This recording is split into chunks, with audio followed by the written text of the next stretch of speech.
So last time we dealt with using scales on maps and plans and things like that, and we saw how to convert between lengths on the picture and lengths in real life. In this video, we're going to look at how scaling and unit conversions and stuff like that interact with area and volume. So here's a rectangle, say with length 5 and width 2, the unit doesn't really matter. We're going to build a new rectangle by taking 3 copies of the width and gluing them together, and then taking 3 copies of the length and gluing them together. And if we complete the rectangle, we get something like this. So the width is of course made of 3 2s, which is 6, and the length is made of 3 5s, which is 15. So we'd say that all the lengths have scaled by 3. You'd multiply by 3 to get from the small rectangle to the big rectangle. The question now is, what has happened to the area? Well, we can easily calculate the areas for both rectangles. So for the small blue one, we have 5 times 2, which is 10. For the big green one, we have 15 times 6, which is 90. So if we look at those two numbers, it's gone from 10 to 90, which clearly isn't a multiplication by 3 like the lengths were, but a multiplication by 9. Okay, so how did that happen? Well, the big area comes from multiplying the length and width of the big rectangle, the 15 and 6 here. And we see that both of them were affected by the scale factor of 3.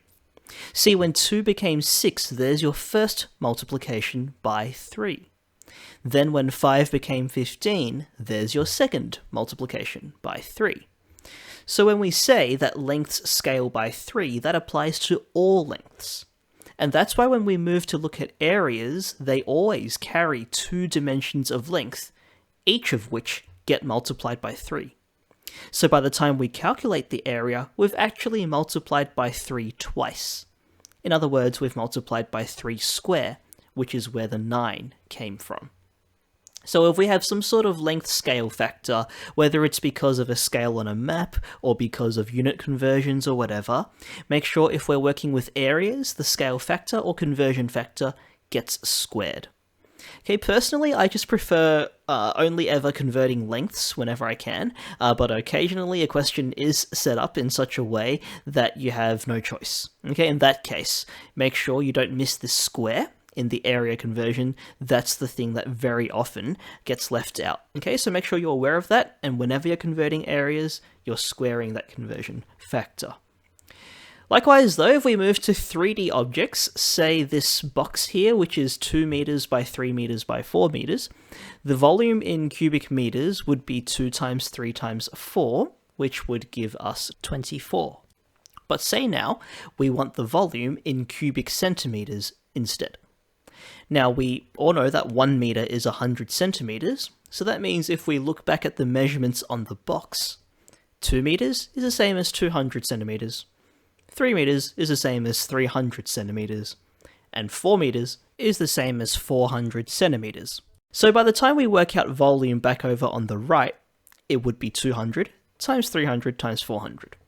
And so we would still get the 2 times 3 times 4 being 24. But now the zeros pile in, so there's your first copy of 100, multiplying a second copy of 100, multiplying a third copy of 100.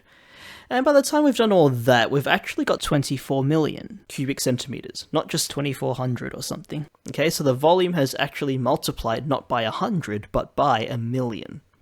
And it should hopefully be clear now where that million comes from. Since all lengths get scaled or multiplied by 100, when we look at volume, that carries 3 dimensions of length multiplying together. And we can see very clearly in the calculation those 3 copies of 100 all multiplying together, and that all came from each of the 3 dimensions of length on the box having been affected by the unit conversion. So that means the volume gets scaled not just by 100, but by 100 cubed. The scale factor or unit conversion gets cubed for volume. So let's sort of combine these situations in one last example. We have a playground with an actual area of 95 square meters, and we want the area as shown on a map drawn to a scale of 1 to 250. But remember, this scale is applying to lengths, not to areas. So we'll also need to mix in an area conversion from square meters to square centimeters, but we'll sort that detail out at the end. So we have 95 square meters. That's the actual real life area. Then we have this scale 1 to 250.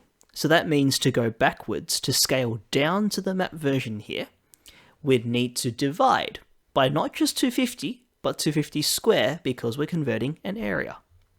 We put that into a calculator or something, and we get 0.00152 square meters, a pretty tiny number as expected. Then we need to just change this to square centimeters. Now, normally, changing from meters to centimeters would involve multiplying by 100. But because we're dealing with an area here, we need to multiply by 100 square. And we end up with 15.2 square centimeters as our answer.